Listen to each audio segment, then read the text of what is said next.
I'm Bert Moore, Dean School of Behavioral and Brain Sciences. I'm really pleased to welcome you to our third lecture of the Spring Lecture Series of the Center for Children and Families. I was trying to think what else I could say about the Center for Children and Families. I've done 3 or 4 of these introductions. And the purpose of the Center for Children and Families is for every way we can think of to contemplate and promote optimal development of children and help provide resources to families to make sure that that optimal development occurs. So we do that in a variety of ways. This is one way, outreach, public lectures. We bring national figures here. We do selected clinical programs. I see Dr. Touchstone has rejoined us here with a second-time new mother, so she's doing her part for Center for Children and Families in a variety of ways, providing subject pool. But our goal is to think about the whole child. And one way I was thinking about that being reflected about what we've done thus far is the lectures we've done in the spring. Let me just remind you what we've talked about in the 2 springs that we've had this series. We've talked about bullying in schools and the ways in which that occurs. We've talked about childhood obesity, chronic illness, children's critical thinking, early indicators of autism, early language development. Dr. Van Kleeck can talk about precursors of literacy. And then we have Melanie Spence in May talking about essentially the infant's world. How does the infant know and learn what the world's about? So just in 2 years of these lectures, we've provided, I think, an extraordinary variety of ways of thinking about and looking at children. And our goal is to continue to do that, to provide the kind of information that's helpful to students, practitioners, parents, community at large, in order to make sure that we are providing a community where children are lucky to be born. So I'm pleased to introduce Deb Wiebe, who's been coordinating the lecture series, who will introduce Dr. Van Kleeck. I have to go interview a job candidate. But since I have a month-old grandson, I need to hear what Dr. Van Kleeck's going to tell you, so I'll be looking for the tape. Thank you, Bert.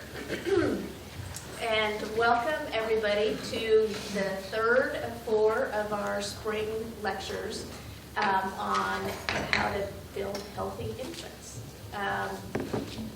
We are fortunate to have Dr. Ann Van Kleeck talk to us about a topic that I think is really crucial for healthy infant development, the importance of book sharing in the early years. Dr. Van Kleeck received her PhD in 1978 from the University of Washington in speech and hearing science, and she then began her career at UT Austin in the Department of Speech Communication. Sorry, I had to check that one out. She was there for quite some time, about 20 years, I guess, and then had a stint away from Texas, being the department head at the University of Georgia. She came back to Texas in 2004 to join UT Dallas School of Behavioral and Brain Sciences and the Callier Center. She's a professor and Callier Research Scholar here. She's received numerous awards, including the Alumnus Award from the University of Washington and awards for her work. She's edited books on this topic, and she has numerous peer-reviewed articles, gives many talks around here, and I think we're in for a treat. So she's going to tell us about her work and especially about promoting pre-literacy development and socialization. So let me introduce Dr. Ann Van Kleeck. Hi, I'm delighted to be here today to talk to you about the importance of book sharing in the first 2 years. And I want to thank the Center for Children and Families for setting up this lecture series for parents in the UTD community. And I will really, in many ways, be building on, if you were here for my colleague Dr. Mandy McGuire's talk, she talked about language development, and sharing books with infants and toddlers is very much about supporting their oral language development that will in turn support their later reading comprehension. As an audience of parents, I believe most of you are parents or grandparents or maybe great-grandparents. I can't overstress how important you are. You know your children best. Children learn by doing. Children model parents' behavior. And the first 2 years can begin to provide very important foundations for later literacy. My talk will focus primarily on the first 2 years, but I'll very briefly talk a little bit about preschoolers as well. Okay, in fact, every time that you read, talk, rhyme, or sing with a child, you're providing the kinds of early language experiences. They want me to turn this down, and I don't know how. That support success in later reading. Okay. So let's look at a very general developmental sequence for pre-reading and reading. So on the bottom here, I have the period before children learn how to read. I've kind of made it a real solid, broad foundation. And this is the level we'll be focusing on today. And then as children go into their first few elementary school years, they're learning to read, basically kindergarten through end of second, maybe a little bit into third grade. And they're really at that point learning how to decode, to sound out words. We talk about that often as, it's often a phonics kind of program for them. Once they can decode words fairly fluently and automatically, that really allows them to comprehend what they're reading. So the curriculum then switches in third or fourth grade and all the way on up through your higher education to using your reading skills to learn. And so at that point, the child starts to use their reading skills to learn the content areas, social studies, science, history, and so forth. So the decoding is kind of the mechanical skill that falls in between oral language comprehension and then later reading comprehension. And then, of course, this is a foundation for becoming a reader and lifelong learner. So we call this period of development that I'm talking about today pre-literacy, or sometimes it's called emerging literacy. It includes all the foundations that children learn about reading and writing before they actually learn to read and write. It can involve lots of kinds of learning. It typically is learning that occurs in natural, everyday environments or in book sharing. So children are learning, for example, before they can read, they learn that information in books is meaningful, that print can be used for a lot of different purposes. They might start to learn some real rudimentary levels of the mechanics, like print goes from left to the right, top to the bottom of the page, left page to right page, so on and so forth. So there's, of course, a tremendous amount of development from birth up until kindergarten, so it's very helpful to think of this pre-literacy period as having its own stages, one for babies or infants, one for toddlers, and one for preschoolers. And needless to say, what we would do with children at those different levels would be quite different, as would be what children can learn from our book sharing interactions with them. So just to kind of reiterate what we're doing with book sharing, both with babies, toddlers, and preschoolers, as we read books and discuss them with children, we are really providing a foundation for later reading comprehension. With the decoding, we don't really start to think about this with babies, and really not very much with toddlers, but by the time children are preschoolers, we start to provide foundations for that, the mechanical aspect of learning to read, by teaching them the alphabet and teaching them that words are comprised of sounds and so forth. So what children learn with our support before they learn how to read, we're really providing them with a literacy apprenticeship during this period. What they can do with your support and your help as infants, toddlers, and preschoolers are the kinds of skills that they will then be much better able to do when they can read independently for themselves. So I think this idea of an apprenticeship is a very nice way to think about the kind of support we're providing in this period. We need to keep in mind that research shows that they learn important foundations for literacy as they engage in a lot of other activities as well. Pretend play, dramatic play and enacting stories, pretend writing. So the book sharing is just really one context. We will focus today on that one context, but I need to make an important disclaimer here. Sharing books is helpful, but in fact, it's not necessary. This is really good news because not all children enjoy sharing books. You shouldn't force them if they're not interested. If you can't entice them, I would not, kind of make a big deal out of it. And you should be aware that not all cultural groups are prone to sharing books with young children. And in fact, there's a very interesting relationship there among many Asian groups. There doesn't tend to be as much of a tendency to share books with young children. And when we look at school achievement, that would be the group that ends up having the highest level of school achievement, even higher than what we call your middle-class European American children. So that tells us really clearly that book sharing isn't the only route to school success. It can be one route, and it can be a really powerful route. So sharing books with children is neither necessary nor sufficient for providing foundations for learning to read, but it can be very, very helpful. So in our time together today, I'm going to distill the research down into 5 tips for sharing books with your infant or toddler. Adults should first serve as the child's bridge to understanding. Second, establish a reading routine. Third, focus on meaning. Fourth, stay at the child's level. And fifth, share different kinds of books.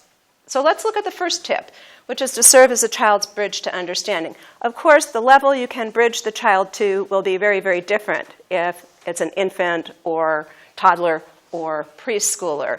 There's really 2 dimensions of being the child's bridge to understanding. One is supporting the child's attention, and the other is being responsive to the child. So it helps to look at how attention develops over the first year to be able to think more about how we share books, particularly with infants. From about 2 to 5 months of age, infants are very fascinated by the human face. And so there's a lot of kind of face-to-face interaction. They're not as interested in objects yet. Around 5 or 6 to about 12 months, they become quite interested in objects. But when they're focusing on objects, they can't really kind of also focus on the adult who is around them. At this point in time, the adult has to really support the social aspect of perhaps interacting with a book. By the time babies are about 12 months, it starts a little earlier than that, but around 12 months, they can kind of combine both of these, and they can shift their attention back and forth from a book to the person sharing the book with them.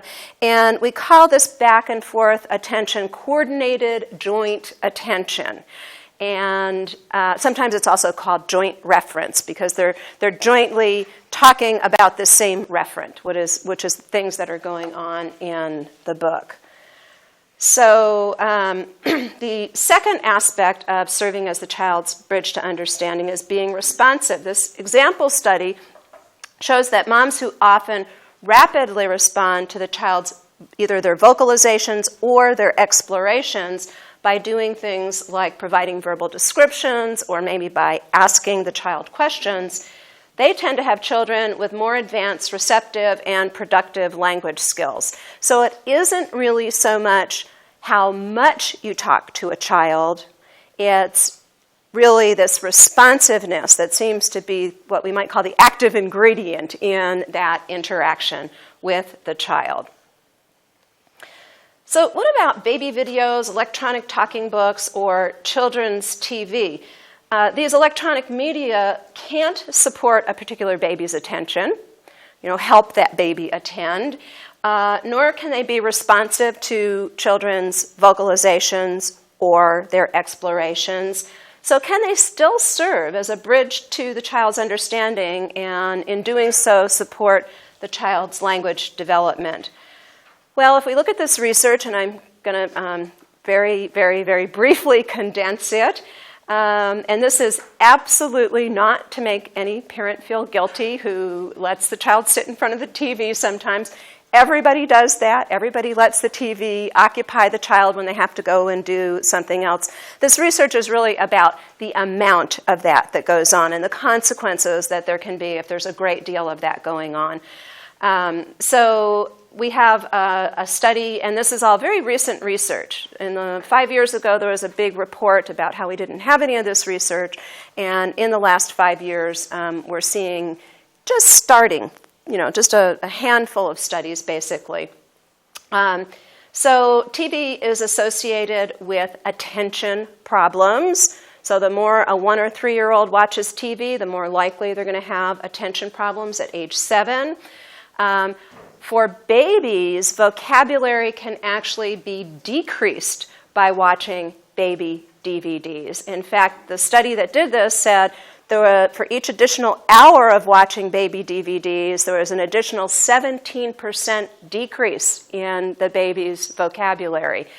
Parent survey studies have their own problems, but very interesting, thought-provoking data nonetheless. But importantly, there was no impact for toddlers. So had this impact on babies, but not on toddlers. But that also means it certainly wasn't enhancing toddlers' vocabulary skills either. In terms of general language, there was a study that found no language increase for babies who were assigned to watch baby Wordsworth compared to a control group. And there is also, I don't have it here, but children who have language impairments, we find that they actually started watching language younger, on an average at 7 months, as compared to 12 months for babies who don't end up with language impairments. And not just did they start at 7 months, but they were watching for 2 or more hours a day. So I think that dosage is really an important thing, again, as I said before, to keep in mind. We also have a study showing that the use of language by the child and adult is a great deal less when the TV's on. So this electronic media stuff's kind of more about what isn't happening if the child is engaged with the electronic media.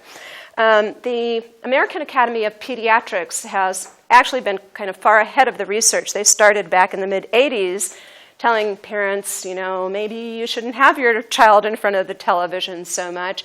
And in 2001, they came out with this policy. The part related to electronic media is that television should be removed from children's bedrooms, that children under 2 shouldn't watch television, and over 2, it should be limited to an hour or 2 of high-quality programming a day. So the electronic media research, to me, shows how important you are as a parent to your child's development, because you can be right there and be responsive to them and serve as that bridge for them.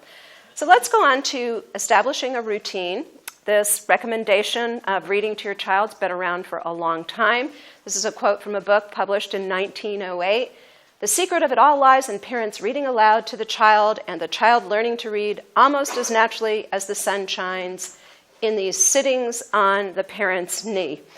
Much more recently, same sentiment from children's author Emily Buchwald. Children are made readers on the laps of their parents. When we engage in this routine, we want to keep it emotionally positive, fun, and interesting. To do this, you can snuggle, use an engaging, enthusiastic style, vary voices for different characters when you get to reading characters a little bit later. Make interesting sounds, for example, for animals and vehicles. Find or create books that relate to the child's interest, and I have an interesting experience with this Create a Book.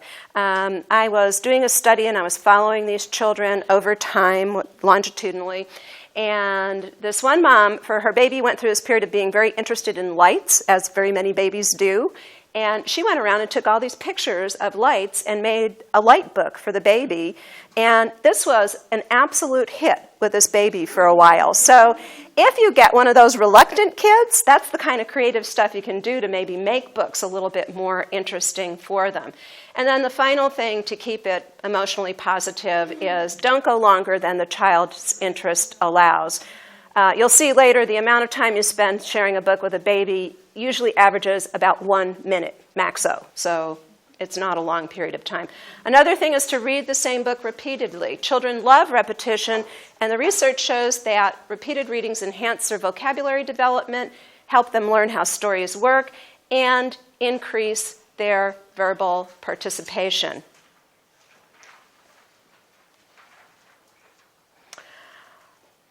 Why should I read to my child?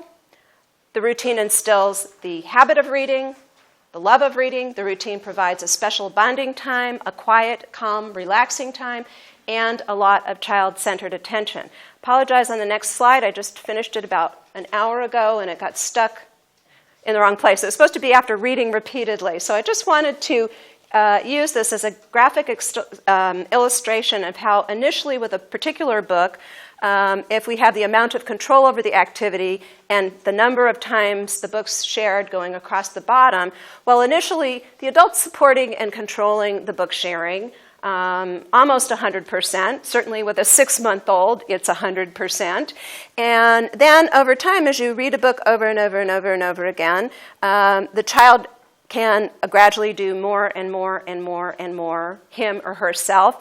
And then by the right side, the child can share the book independently. And by that I mean they might have developed enough and heard this book enough times that they'll pretend to read it to maybe one of their dolls or stuffed animals. My next tip is to focus on meaning.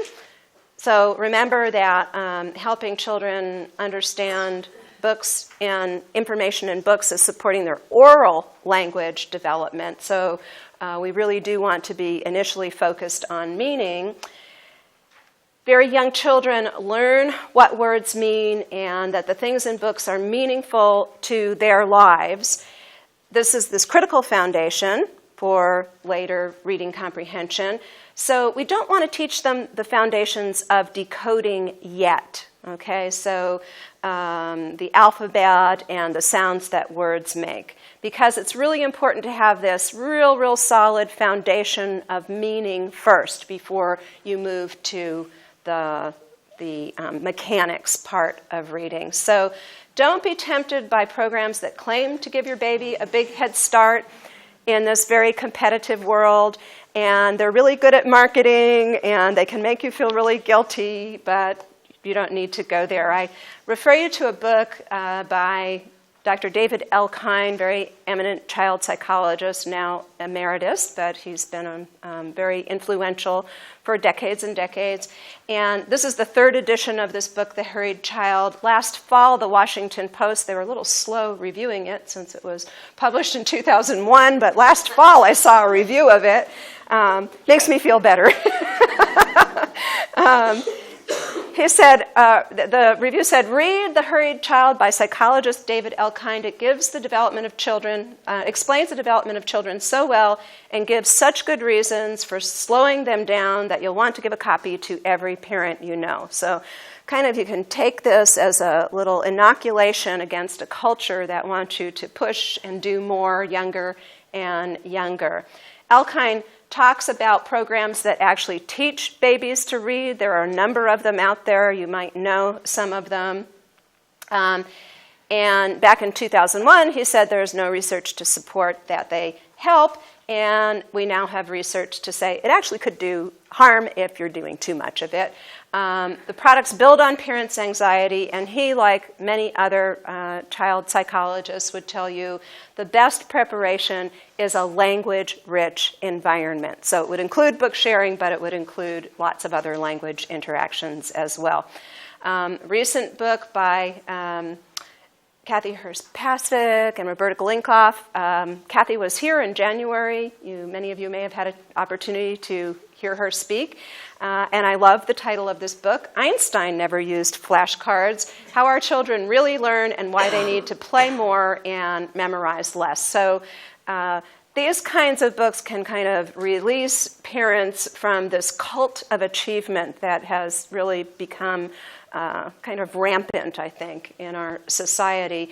And they back up their ideas with a wealth of research, and they say if you want a happy, healthy, well-adjusted, smart baby, then interact with them while they're playing and interact with them during everyday kinds of activities, like going down the aisle in the supermarket, while you're in the car, while you're folding the laundry, while you're putting the dishes away in the kitchen, whatever, just while you're dressing them, feeding them, et cetera, et cetera. Those are the contexts in which you'll be able to be responsive to them, be that bridge to understanding that we talked about earlier.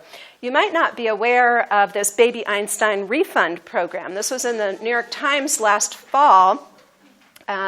The author says, parent alert, the Walt Disney Company is now offering refunds for all those Baby Einstein videos that did not make your children into geniuses. She goes on to say, they may have been a great electronic babysitter, but the unusual funds appear to be a tacit admission that they did not increase infant intellect. There's a story behind the scenes here. The director of the campaign for a commercial-free childhood actually went to the Federal Trade Commission, and there was a threatened class action lawsuit for unfair and deceptive practices against Disney. And very shortly thereafter, they started giving refunds. I don't think probably very many people have taken advantage of it. By the time you mail it in, you've already... It's not very much money. Yeah, exactly. It's not anything you pay for. Exactly. What about teaching the alphabet? We've been talking pretty exclusively on focusing meaning, and as I mentioned before, we only want to do this kind of thing after we have a real strong, solid meaning foundation established. So I wouldn't do this with babies. Probably wouldn't do it with toddlers. Sometimes toddlers are just interested in letters. So, I wouldn't recommend that you say, no, I can't tell you what that is until you're 3. You can certainly, follow the baby's interest. But I've had experiences when I've done these kind of studies over time with children. I had one child who was very, very interested in the alphabet at age 2. He learned almost the entire alphabet. And because I was following him over time, at age 5, he came into the lab, we tested him, he did not know one letter. It was a passing interest, and so that can certainly happen with babies and something that you should be aware of. But we certainly can do this with preschoolers. In fact, we're kind of expected to do it to get them ready for school. When we teach the alphabet to preschoolers, again, we don't want to push. We want to let the child's interest be our guide. Most of the time should still be spent focusing on meaning. So if you have alphabet books, what I've seen in my research is they're shared less than 10% of the time, even for preschoolers. And so most of the time you're still doing that rich language interaction with storybooks or other kinds of books. And you want to focus not just on letters, but on sounds of words, too. We call that phonological awareness. That could be a topic for another talk. But it's important because English is an alphabetic script, which means that the letters in English correspond to individual sounds within words. So at some point in time, children have to become aware that that word cat has individual sounds in it, and that's what the letters correspond to. Okay, next tip, stay at the child's level. And staying at the child's level will involve at least a couple of things. One, choosing age-appropriate books for the child, and then also interacting and using language at an age-appropriate, developmentally appropriate level with them. What are the characteristics of age-appropriate books for babies? We don't have a ton of research on this, so some of this stuff that I'm talking about is just based on my own experience and what's out there and what's recommended and so on and so forth. Babies need books that are fairly indestructible, so we go with the cloth, the board, plastic. Babies will mouth books just like they'll mouth everything else. It's part of how they explore and begin to understand their world. So plastic books are kind of nice for that, and they can go in the bathtub too. They like interactive and repetitive books. They like books with bold pictures and high contrast pictures. For a baby, it's best often to have just a single picture, single large picture of a single object per page, and there's usually very little text, or if there is text, typically mom or dad will ignore it at this point in development. Or there's rhyming text, and it's perfectly okay to share the rhyming with them, but you're kind of doing it for a little bit different reason. That's to tune them into the rhythm, sound, and cadence of the language rather than to be supporting their meaning, their understanding, being their bridge to understanding. When parents share books with babies, they make interesting sounds. They use very animated baby talk kind of voice. They label objects, often ignoring the print. So in my research, if I hand an alphabet book to a mom of a baby or a dad of a baby, what they'll likely do is treat it like a picture book. They totally ignore the letters, and it's like, oh, there's an apple instead of A is for apple. And then the next page, oh, look, a bear. He's a nice bear. You want to pat the bear? That kind of thing will happen. With rhyming books, it's okay to read with a rhyming cadence. And then this very interesting thing happens, even before babies can talk. Parents will introduce this question-answer routine. So, for example, dad's sharing a book with a baby, and turns the page, and he goes, oh, look, what's that? That's a bear. He's a nice bear. Okay, so that's real typical. Now, very interesting, and what that parent's done is asked a question, modeled how to answer the question, and they're in effect saying to the baby, okay, baby, when books are around, adults will very frequently ask you questions for which they already know the answer. Your job, nonetheless, is to tell them the answer. This is very, very good apprenticeship for school, because there's a lot of this kind of talk that goes on in school, and so babies who are read to are getting a lot of this practice, and it's actually something that not all cultural groups do with babies. So some kids will get to school and be very, very familiar with this. Oh, okay, the teacher's asking me what day of the week it is during calendar time, no problem, I'll tell her. And the other kids are like, I'm not going to tell an adult something they already know. That's kind of rude, right? Because they haven't had. So they'll have maybe far less experience with that kind of thing. Sharing books with babies involves more than just talk, believe me. You have to really work to keep their interest. You are tapping on the pictures, maybe doing a little tap dance on the side, moving the book in the baby's line of sight because they move away, and you're like, okay, here's the book. We're still looking at the book. You make animated, exaggerated faces to go along with your animated, exaggerated voice. In other words, you're doing a lot of work to try to keep that baby's attention on a book. So an example of a book that you might share with a baby, big, bold picture. This is My Cow, and I guess it didn't deserve an author because I couldn't find an author anywhere on it to tell you who actually wrote it. So just like we said before, this might be something you go, oh, look at the cow. Big, voice and big face and the whole thing. And, oh, and there's a little boy. Turn the page. Okay. There is a little rhyme here. You could sometimes, when you share the book with a baby, have that kind of, it's almost like singing to the baby in a way, right? Rather than being a bridge to meaning. So it says, cows are much bigger than me. I have 2 legs, no more. Cows, as you know, seem to have 4. Here's another book with big, bold pictures, and we might talk about the mama duck and her baby ducks, and lots of places to go for recommendations. I really recommend your public library, and maybe making going to the library with a child part of the book sharing routine. Most libraries have wonderful story hours for children of different ages, and they often have consummate actors come in and do the storytelling. It's really fun for the adult even. So you don't always have to buy the books. That's because the kids will develop fairly quickly anyway. So I really do suggest that you do consider the library as a source for you. Babies like touch and feel, scratch and sniff, lift the flap, and this version here of the little engine that could, I don't think you can tell very well in the picture, but it actually has wheels on it. So you can treat it like a truck and roll it, but then you can also treat it like a book. Babies influence the book sharing interaction.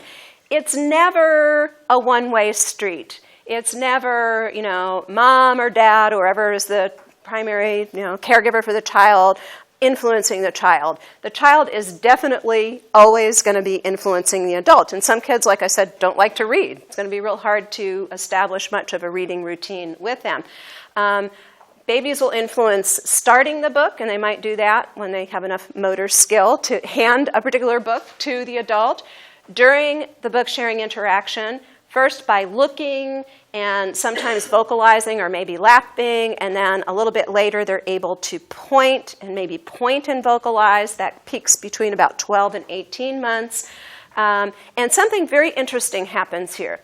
If a baby points at a picture, it is almost inevitable that that adult will say something about that picture. They almost can't stop themselves, Be interesting to try to do the experiment of you can't talk when they point. So by doing that, the baby's initiating a topic. And we've also seen if they keep pointing, it will compel mom or dad or whomever to keep talking and extend the topic about that picture. And then they can, in the same fashion, change the topic. Mom's talking about something and they point to a different picture. Well, then mom or dad will start talking about that. And if they want to reintroduce a topic, they're particularly smitten by the puppy in this book, and they go back and point to the puppy again, they can reintroduce the topic. So here are these babies. They can't even talk yet, but they're learning a great deal about interaction and how interaction works with the communicative tools they have, which are pointing and vocalizing. So they're learning kind of how to participate in conversations without having any speech or language to put in those conversations yet. And then babies can certainly influence not only when you finish a book, but anything else. They're quite communicative about letting you know when they've had quite enough. They'll push it away or squirm away or do something to let you know that they're done. Babies learn about the routine. They learn to turn pages with assistance, but if the book is, easy enough for them to manipulate, they can start to do that themselves. They hold the book right side up. They recognize the front to the back of the book sequence. They learn that each page is important because mom or dad usually talks about each page. They learn that books are different from other manipulable objects. We just do something quite different with a book than we do with our doll or other toys that we have. They come to recognize their favorite books. So I'm going to show you a very short video clip. And this is a 6-month-old. He's not really that able to focus on both the book and the adult, as we were talking about before, yet. He's quite taken with the strange sounds the adult is making.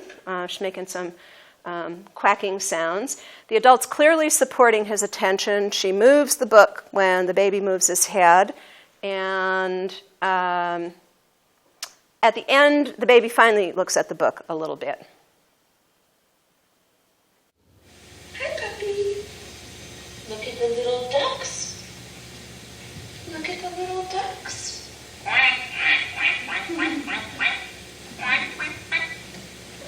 What do they say? Yeah.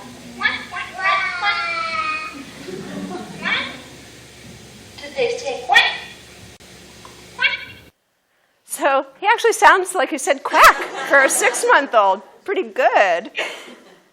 Here's the same child at 9 months. You'll see quite a bit of growth between 6 and 9 months. He's pretty clearly focused on the book now. It's obvious he knows this routine. He's engaged in it a fair amount. He knows how to turn the pages. He's turning the pages in the correct order from the front of the book to the back of the book. The adult's language is very simple, still a baby, so...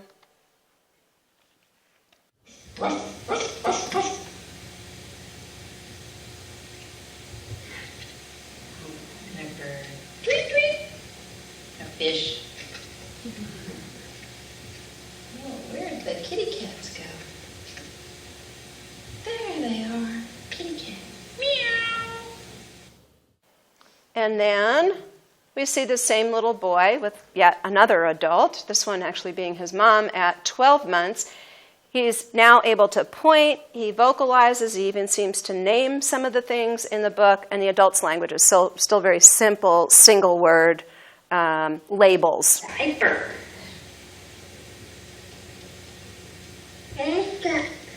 Truck. Ball. Diaper.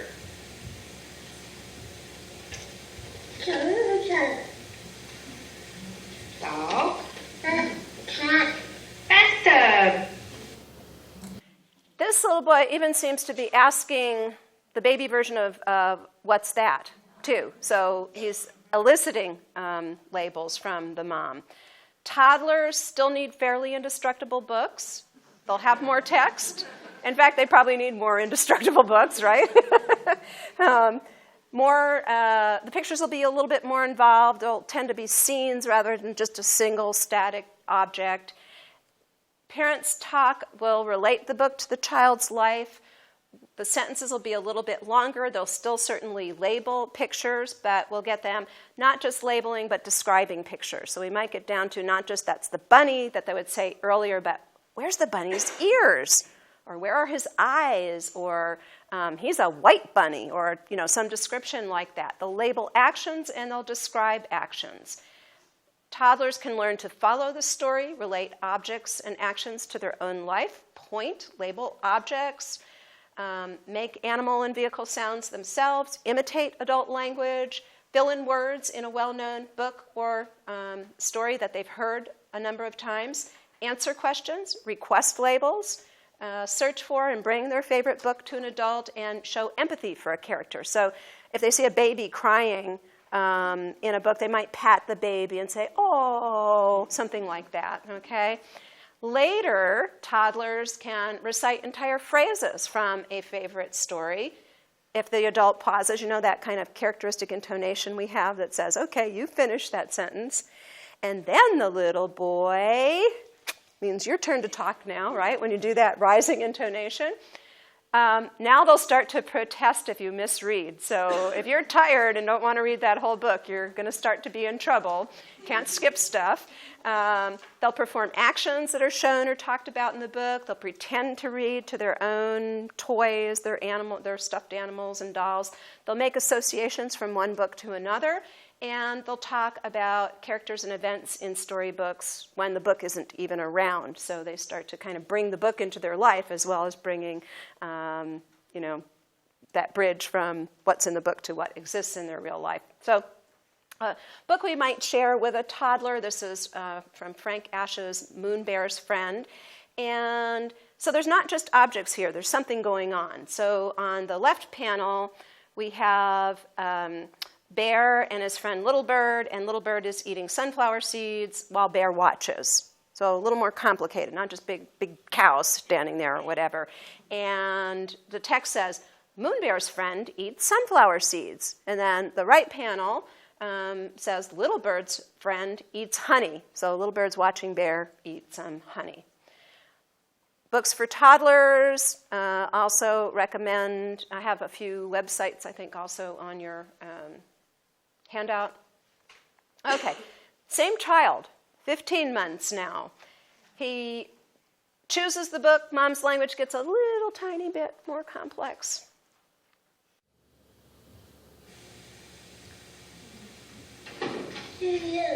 Bear books, huh? Look at the bear. His eyes. See his eyes? His nose.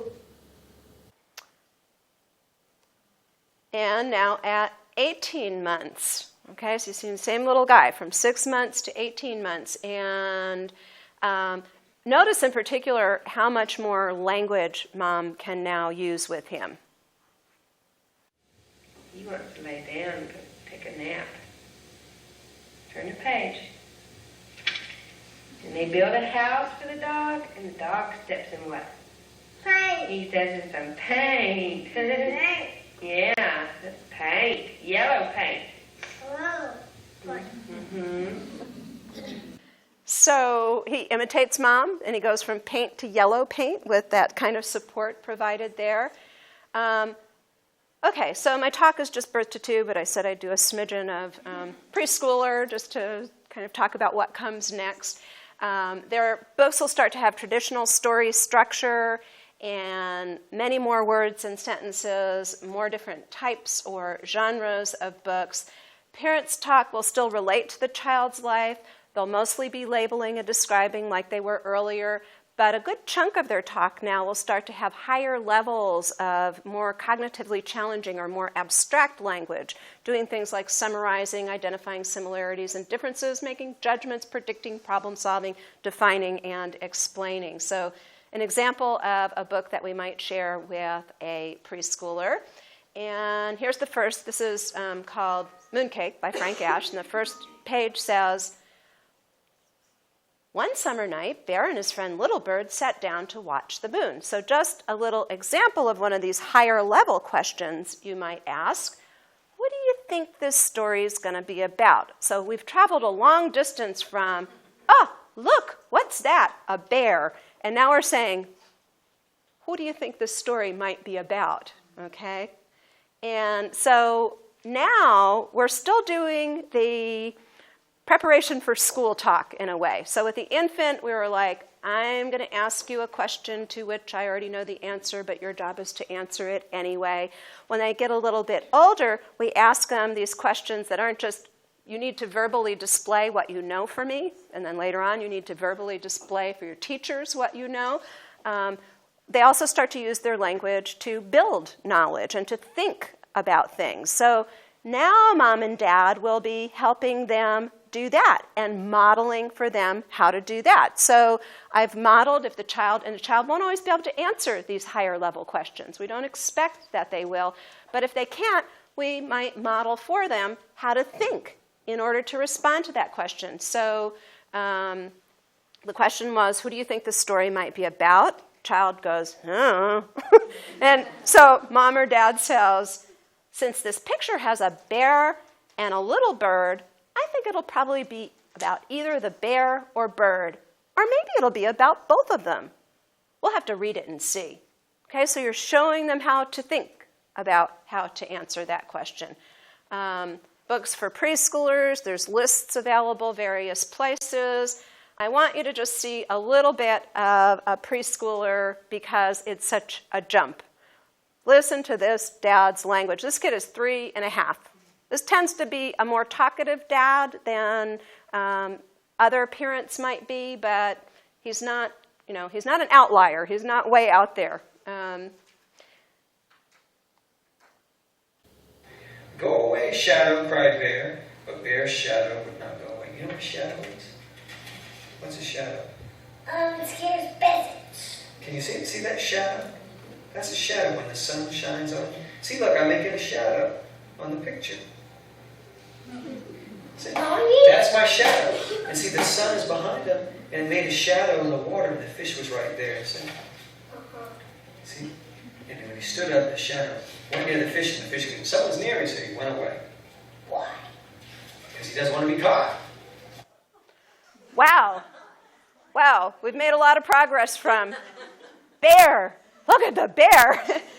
This mom is relating in order to be the bridge, the child's bridge to understanding, she's relating the information in this book to the child's real world knowledge and experience. When the piglets are about 6 weeks old, they weigh about 35 pounds. Do you think that's heavy? How much do you weigh?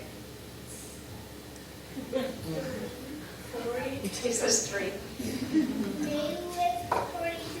They weigh 35 pounds, so they weigh almost as much as you do when they're only 6 weeks old. I love it, because he gave his age. They always do, right? How much do you weigh? 3. Okay, I just want you to see these 2 short clips from this mom, because one of the things we know from the research over and over and over again in tons and tons of studies that reading to a child will enhance their vocabulary. One of the reasons for that is we use far rarer vocabulary in written language than we do in day-to-day conversation, and there's research on that as well. And so here's a little guy, and think about this little guy showing up in kindergarten and being in the same class with a child who hasn't been read to, and what disparities we might find. It looks like they're covering the cave so the bat can't get in and out. So the bat will die. They're destroying their habitat. They're destroying their habitat. And then you couldn't hear it. It faded out a little bit. She said, habitat means their home. Okay, so she gives them a real simple definition of that. Now, this is interesting because clearly they've talked about this word before. These creatures are nocturnal. You know what that means. Do you know what that means? They come out at night, meaning they are awake at night and asleep during the day. So, interesting, right? We know 2 things from that little tiny clip. First of all, they've talked about the word nocturnal before. Also, that mom's doing this question-answer thing. She asks the question, and the child can't answer it, and she gives him a little prompt, and he still can't answer it, and she's like, that's cool, I'll tell you again, okay? So she answers it for him. And so we get that question-answer thing, and this kind of, we sometimes call it scaffolding, like it's error-free learning. The kid can't fail, because if they can't do it, we help them, or we just do it for them, basically. But what we're doing that with becomes higher and higher and higher level as they move through this developmental period. So if we're going to stay at the child's level, that more or less suggests that it might not be the best idea to read to 2 different age preschoolers at the same time. So when it's possible, we have to be realistic, of course. So I want to show you a little bit from this very small study we did several years ago of just 5 families, because no one has looked at this, and we were really curious about the whole thing. So we had the moms read to their different age preschoolers together and then to both kids separately. And I'm only going to show you just 3 very simple findings from this, but they're kind of compelling. So very simple measure of the book complexity. We just looked at the number of words per page in the book that mom chose to read to the younger child. Average of 12. The book she read to the older child, average of 44 books per page. In the middle, we have reading to both kids simultaneously, average of 25 words per page. So we get this sense of this might be too much for the younger kid and too simple for the older child. The average time they spent reading, remember I said earlier, babies don't spend very much time with a book. This is a little over a minute with a younger child. With the older child, about 5 minutes. And then when reading to both of them together, it fell right smack in between, and kind of short for the older guy, kind of maybe a little bit too long for the younger child. This one I find really interesting, because we just said, okay, when they get to be preschoolers, we can kind of up the ante and start using more higher level language with them. So this was a measure of way we're talking about higher level languages, level of abstraction. With the younger kid, hardly any at all. With the older kid, a ton of that kind of language. This is on average. With the simultaneous reading, hardly any at all again. So we think the older kid is maybe getting a little short-changed here. But, maybe kids are learning something different from reading in this context. So it might not be helping support their understanding as well, but they're probably, learning turn-taking. You can use the older child's skill to kind of help the younger child. So it doesn't, it kind of is all about your goal, okay? And if your goal is to support their language development, then this might not be best. But when they get to school, they're going to have to, deal with kids at different levels and stuff. So this might sometimes be a real good thing to do for very different kinds of reasons, more social kinds of skills. The last thing is to share books, different kinds of books. Books for babies would just be, like I said before, picture books with real simple pictures in them, and rhyming books. Books for toddlers, they really like those repetitive books. Rhyming books. We might start doing real simple information or science or nonfiction. We call those a number of things. Books with them. Books with simple stories.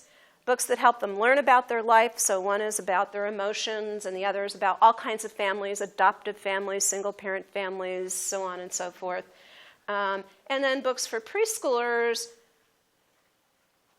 real bona fide stories now, with what we often call Western culture story structure in them. There's a problem, and the characters in the story attempt to solve that problem, and they try different things, and by the end they finally do. Now we could use alphabet books as alphabet books as long as we didn't overdo it and still spent most of our time focused on meaning.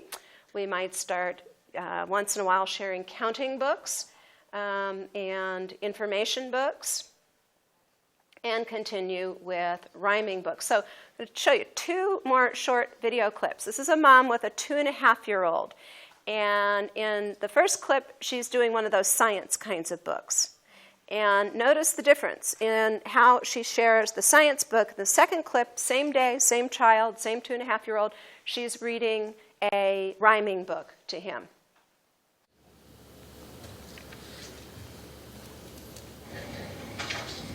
This is the ladybird beetle. We usually call it a ladybug. Ladybug's an insect. Mommy beetle? Is that the mommy ladybug? And who are these? Baby beetle. Yes, they all have 6 legs, huh? Because they're insects. They're often red with black spots. That's the bottom of the ladybug. Look, all the colors. All the colors. Can you tell me what colors they are? Red, Uh-huh. with Yellow, black, yellow, orange, orange, with black and red. black and red. Uh-huh. With Yellow, black and yellow.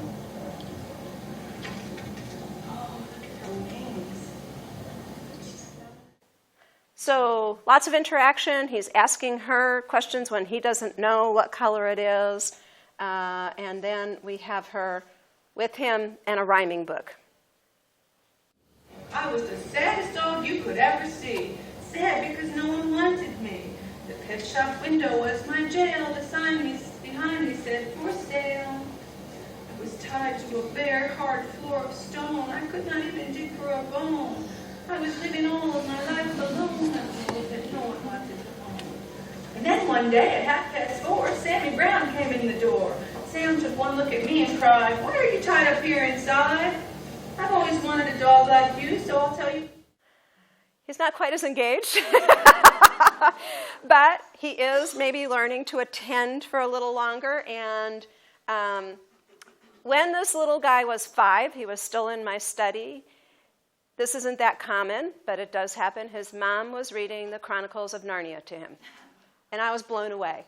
I was just like, but he was coping with it. He had had enough background and enough experience, and maybe that sitting at 2.5 and kind of struggling through listening to that rhyming book was preparing him to have the attention span to be able to do this. So to summarize, my 5 tips. Serve as your child's bridge to understanding. You know your child best. You can do this best. Establish a reading routine that's fun, warm, and interesting. Focus on meaning, not on reading, or even on the alphabet with infants and toddlers. Stay at the child's level to help them stay with you and the book. Share different kinds of books, with more variety as the child develops. They learn different things from different kinds of books. And I just want to thank you all very much for your time today.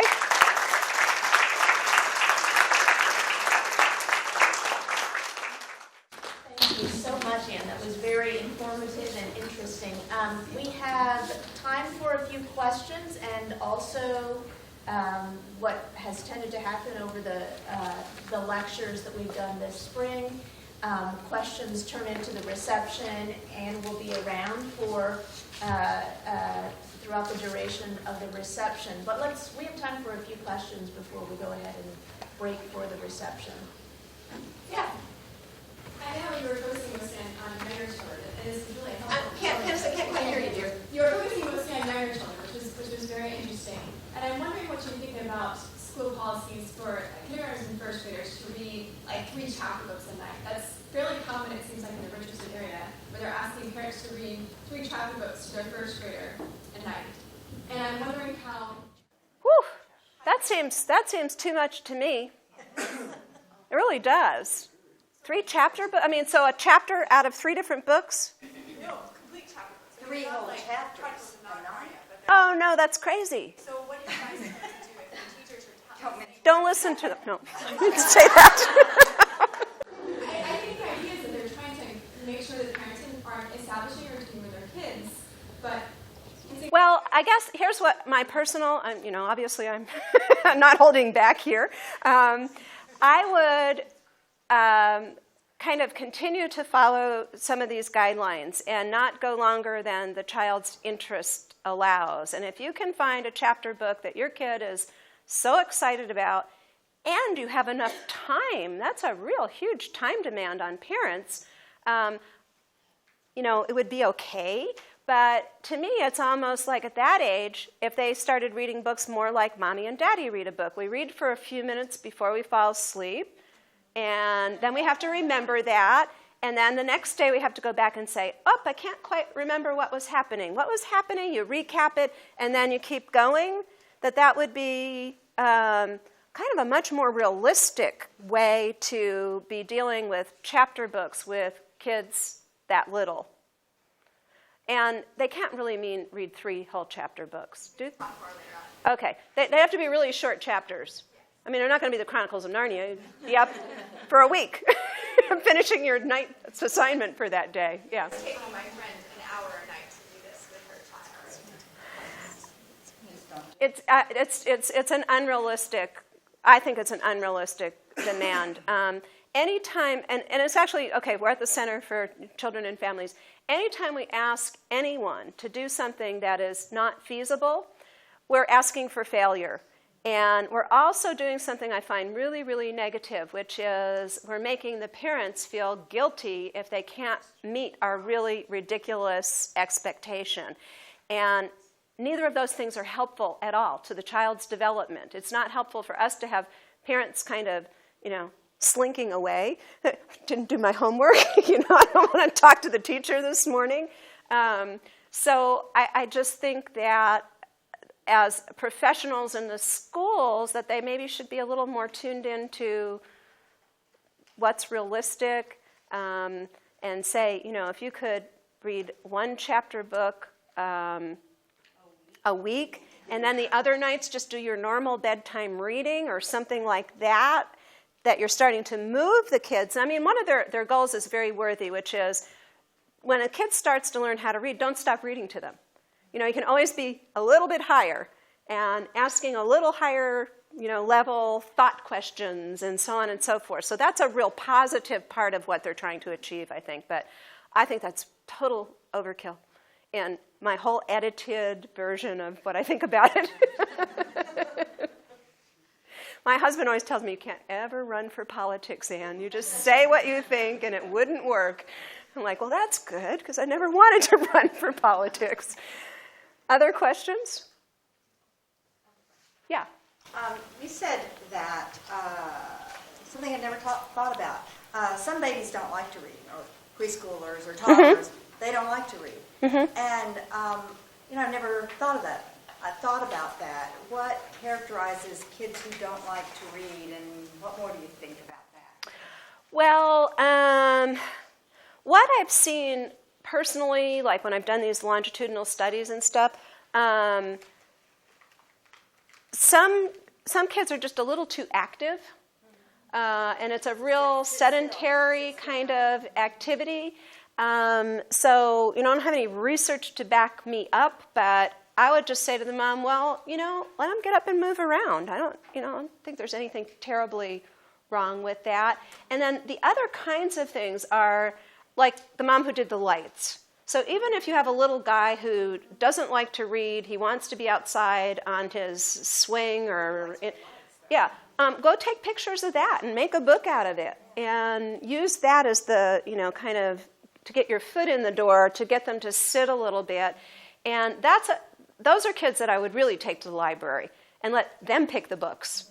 And, they have to be a certain developmental level to be able to do that, but they don't have to be that high level to be able to do that. So if you can, but then what my concern is, if it's still just a battle, don't fight it. Just do lots of language interaction in other contexts. You can ask kids higher level questions in other contexts. It doesn't have to be during book sharing. Well, there are also all of these books and you showed some examples where you really can do things with them. Right. You can pat the bunny, right. That kind of thing. Lift the flap, do different things, and that's kind of a little bit more playing and less reading, and yet the reading is in there. Yeah, there right, exactly. So that's an idea too. And the other thing is try to get the kid real tired out. You know how you do that anyway? And that's why I think we often do this bedtime reading routine, because we use reading to calm them down, if they've been, kind of real active all day and it's nap time or it's bedtime. So if we could get a kid who is worn out on running around, we might have a little bit more captive audience. Okay.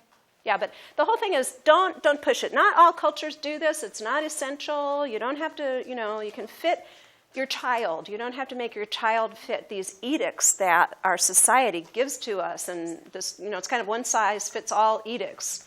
So I'd like to liberate you from those. I saw several, there's 2 hands, and then let's... Okay, yes. More questions. Actually, on your note, I worked with a kid whose mother would actually take pictures of him doing the activity. Yeah, that's a great idea. Turn, wear them out, and then she would, print them out, and then they would read books of his. They would have a swing book and fantastic jump rope book, that sort of thing. So making the book for him out, and then reading the book. You got the book reading in. Fantastic. That's just absolutely beautiful. Yeah. I use it at snack time because you've got a captive audience, they're eating, and you can do it. But my question is about your comment that said books are not necessary. You're talking about that it's one route and it's powerful and doesn't help with like school achievement. But it's in my experience that the more book reading, it enriches their language development Absolutely. so much more. Yeah. So I'm a little concerned when I hear books are not necessary. Well, I think that it's very culturocentric to kind of, it's like some cultures do a lot of this and some cultures don't. And their kids can do fine in school. And, so I wanted to really acknowledge that because, and actually the research doesn't say this is like, a huge, what we say in research, portion of the variance later on in reading. It doesn't explain a lot of children's later reading abilities. So, but what about language development? It can be very helpful for children's language development, but it's not the only way that we can foster children's language development. So like when Kathy Hurst-Pasek was here, playing and talking with them when you can in everyday kinds of activities can be just as rich. So what I want to do is not... I get concerned sometimes that we'll have maybe a Latino mom or something, and we say, well, you got to read to your kid. And that's not what their culture or what she has done with her. Not that I can generalize to that, but that's much less common in that culture. So I'm going to make them feel really guilty and like what they're doing is wrong. And then I've lost my bond with that parent. And what I need to do is say, some people do it this way. This can be helpful for kids later on in school. This is one way. Or kind of the same thing like your idea with taking the pictures of the kids. Let them tell us what's really important, what event's coming up that your whole family is going to be at that you could take pictures of and make a book for the kids. So to make it more culture friendly, but maybe get a little bit of the book sharing in there. There's this one study, and then I'll stop because we're getting signals from over here, but there's this one study, very powerful study. Professor, we can't stop talking. This one study where they kind of did everything right. They were recent immigrant Latino families in Southern California, and they were going to have them all do this book sharing and ask these higher level questions of their preschoolers. And they recruited all bilingual students to help with the project, to be the trainers, so they had all of this like, okay, they're doing a great job here. 70% of the parents dropped out of the study. 70%. You can't just take what one cultural group does and say, you have to do this. It's not going to be effective. But here's the good story, the good news of this story. Then they did this thing where they had the parents, help them create books and everything, and it was that was a follow-up. It was much more successful. So we just have to be careful about, saying one size fits all cultures as well as one size fits all children. Okay?